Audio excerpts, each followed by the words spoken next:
a phantom Buddha statue transformed from the three treasures of refinement remained unbroken by the impact of heaven and earth, with a compassionate face but unable to see clearly. The voice of the void Buddha hummed. I interweave killing and redemption. You want to seal the avenue with killing, but you forget that mercy is also the avenue.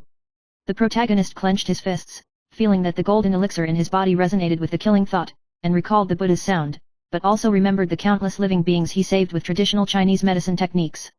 He gritted his teeth and said in a deep voice. Killing and saving are not two choices, but a blend of the Dao. He activated the three treasures of essence and energy, and opened a light blade on the dust-splitting realm, breaking through the invisible barrier in front of the Buddha statue. The dust-splitting realm instantly shattered, the sky was noisy, and the heavens and earth restarted.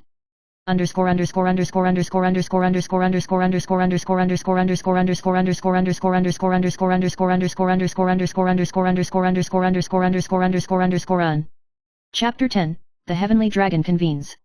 After the dust-breaking realm collapsed, a spiritual force broke through the Nine Realms barrier. Zhao Ji, who was far away in the ancient Tianlong kingdom, noticed the change and led hundreds of disciples to the place where the cracks connected. Dongfang Bubai also flew from the eastern realm, holding a sword and standing on the bloody land. When the three of them met, the dust rift realm had gradually solidified, and a giant Jindan pagoda appeared in the air, with golden flames burning on the top of the tower. Under the tower, countless souls wandered, both dry bones and smiling faces. He stood in front of the tower, combined the sword and chi, and handed an ancient talisman to his younger brother Zhao Ji. This talisman was created by me with the three treasures of essence, energy, and spirit.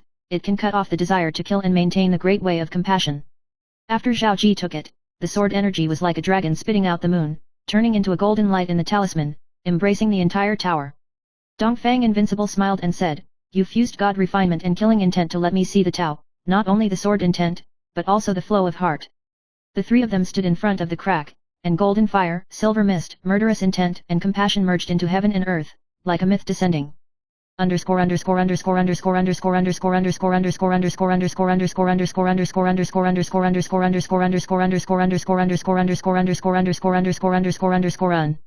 Chapter 11, Echoes of the Worlds. The sky shook, and outside the cracks, the Shu Mountain, the Buddha realm, the Taoist sect, the Demon Clan, and other worlds echoed endlessly. They each sent messengers to them either questioning, worshipping, or attempting to seize the golden elixir in the tower. The most challenging was the great compassion lawyer from the Buddhist world, who entertained the three with Sanskrit swords. His plain face and kind eyebrows sounded like a bell. You created the golden pill with murderous thoughts, and I held the Buddha sword with compassion. If the Tao exists, both killing and compassion should exist, and we should cross the reincarnation together. The protagonist no longer refuses. When he competes with him, he does not suppress him with killing, but resonates with the sound of the sword, and reverberates between the Buddha sword and the golden pill tower with his chi, blood, and thoughts.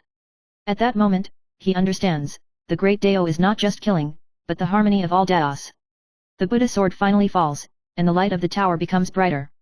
The lawyer and the three people join hands and swear to keep the order of the nine realms and the flow of the great Dao.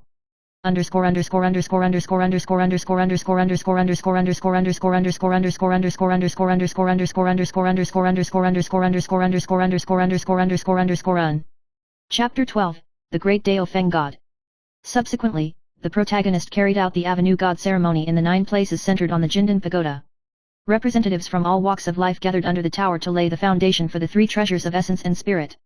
During the ceremony, he raised his palm to induce the 3 forces of alchemy, fire, telekinesis, and pulse energy to intertwine, turning into a pillar of divine flame that penetrated the sky.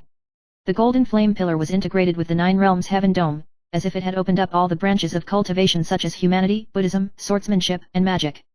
In an instant, the golden elixir pagoda split into 9 pieces, each firmly seated in the 9 realms, forming 9 sub-towers, symbolizing the great way has no boundaries and the laws are everywhere. He stood in the center, sword chi and blood coexisted, and the light between his eyebrows was like stars, announcing, "The one who refines the spirit has arrived, the great Dao is in my heart." The whole audience was silent, and then they stood up, and the saints of the 9 realms shouted his name and paid homage to the one who deified the great Dao.